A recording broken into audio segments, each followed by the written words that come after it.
Israel అమెరికాలో చేపట్టిన దాడుల్లో తొలి రోజే Iran supreme leader Ayatollah Ali Khamenei మరణించారు. దాదాపు 36 ఏళ్లకు పైగా ఇరాన్ సుప్రీం లీడర్గా కొనసాగిన ఖమేనీ మరణం తర్వాత ఇరాన్ పలు దేశాలపై దాడులు మొదలుపెట్టింది. కానీ కొద్ది రోజులకు ఇరాన్ ప్రయోగిస్తున్న బాలిస్టిక్ క్షిపణులు, డ్రోన్ దాడులు గణనీయంగా తగ్గుముఖం పట్టినట్లు అమెరికా సైన్యం అధికారికంగా వెల్లడించింది. యుద్ధం ప్రారంభమైన తొలి రోజులతో పోలిస్తే ఇరాన్ క్షిపణి దాడులు 90%, డ్రోన్ దాడులు 83% తగ్గాయని అమెరికా సెంట్రల్ కమాండ్ నివేదిక పేర్కొనింది. అమెరికా, ఇజ్రాయెల్ సంయుక్తంగా చేపట్టిన దాడులు ఇరాన్ సైనిక సామర్థ్యాన్ని దెబ్బతీశాయని రక్షణ రంగ నిపుణులు చెబుతూ ఉన్నారు. ఈ ఆపరేషన్ లో భాగంగా ఇరాన్ కు చెందిన క్షిపణి లాంచర్లు, తయారీ కేంద్రాలు, రక్షణ వ్యవస్థలను ధ్వంసం చేయడంతోనే దాడులు తీవ్రత తగ్గిందని భావిస్తూ ఉన్నారు. నేను మీ Roopa Nagesh. Welcome to Telugu post fact check cyber security series. వార్తలు వెనుకున్న వాస్తవాలు, ఏది నిజం, ఏది అబద్ధం అన్ని మీ ముందుంచే మా ప్రయత్నంలో మీరు భాగస్వాములు అవ్వాలంటే ఈ వీడియోను మీరు చివరి వరకు చూసి నలుగురికి షేర్ చేయండి. అలాగే మన ఛానల్ ని కూడా సబ్స్క్రైబ్ చేసుకోండి. 2026 ఫిబ్రవరి 28న టెహ్రాన్ పై జరిగిన దాడుల్లో Iran supreme leader Ayatollah Ali ఖమేనీని ఇజ్రాయెల్ హతమార్చింది. ఈ దాడుల్లో ఉపయోగించిన ఆయుధం బ్లూ స్పారో. ఇది ఇజ్రాయెల్ కు చెందిన రాఫెల్ అడ్వాన్స్డ్ డిఫెన్స్ సిస్టమ్స్ అభివృద్ధి చేసిన గాలి నుండి ప్రయోగించే బాలిస్టిక్ క్షిపణి. ఈ మిజైల్ ను ఇజ్రాయెల్ వర్గాలు రోదస నుండి విరుచుకుపడే బాలిస్టిక్ క్షిపణిగా అభివర్ణిస్తాయి. ఇక F-15 వంటి ఫైర్ జెట్స్ నుండి ప్రయోగించే ఈ మిజైల్ భీకర వేగంతో, అత్యంత ఖచ్చితత్వంతో లక్ష్యాన్ని ఛేదిస్తుంది.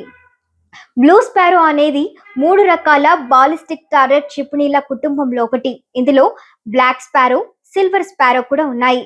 బాలిస్టిక్ క్షిపణులు రాకెట్ శక్తితో పైకి దూసుకెళ్లి ఇంజిన్ ఆగిపోయిన తర్వాత గురుత్వాకర్షణ శక్తితో లక్ష్యంపై పడతాయి. ఇవి ఇజ్రాయెల్ కు చెందిన క్షిపణి రక్షణ వ్యవస్థను పరీక్షించడానికి డమ్మీ లక్ష్యాలుగా తయారు చేశారు. అంటే శత్రువుల క్షిపణులను ఎలా అడ్డుకోవాలో ప్రాక్టీస్ చేయడానికి వీటిని ఉపయోగిస్తారు. దీని పొడవు 6.51 మీటర్లు, బరువు 1900 కిలోలు. తొలుత భూమి నుండి వాతావరణం అంచుల వరకు వెళ్తాయి.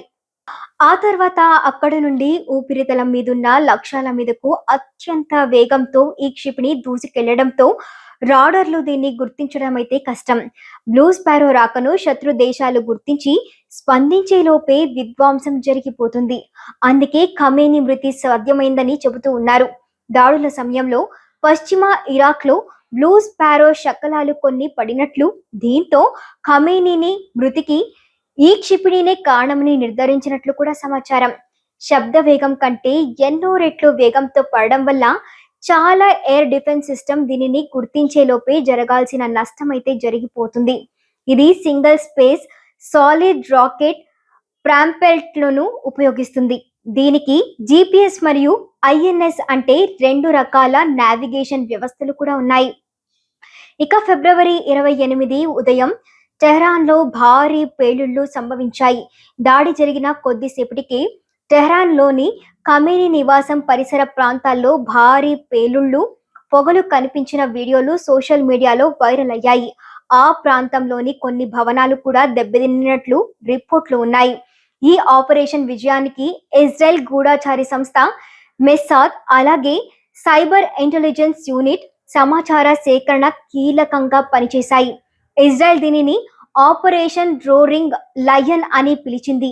అమెరికా దీనిని ఆపరేషన్ ఎపిక్ ఫ్యూరీగా పేర్కొనింది. మార్చ్ 1న ఖమేనీ మరణాన్ని ధృవీకరించారు. ఇరాన్ 40 రోజుల సంతాప దినాలను ప్రకటించింది. ఇరాన్ సుప్రీం లీడర్ పై దాడి ఆలోచన 2025 నవంబర్ నుండే రూపుదిద్దుకునింది. సరైన సమయం కోసం వేచి చూసిన తర్వాత పరిస్థితులు అనుకూలంగా మారడంతో ఆపరేషన్ అమలు చేశారు. ఇరాన్ లో అంతర్గత అస్థిరత పెరిగిన సమయంలో ఈ ఆపరేషన్ ను ముందుకు తీసుకువచ్చారు. 2025 చివర్లో ఓ ఉన్నత స్థాయి భద్రతా సమావేశం జరిగింది. ప్రధానమంత్రి బెంజమిన్ నెతన్యాహు నేతృత్వంలో జరిగిన ఆ సమావేశంలో ఖమేనీని అడ్డు తొలగించాలని గట్టిగా నిర్ణయించుకున్నారు. అనుకున్నట్లుగా అమెరికాతో చేతులు కలిపిన ఇజ్రాయెల్ ఖమేనీని అంతం చేసింది.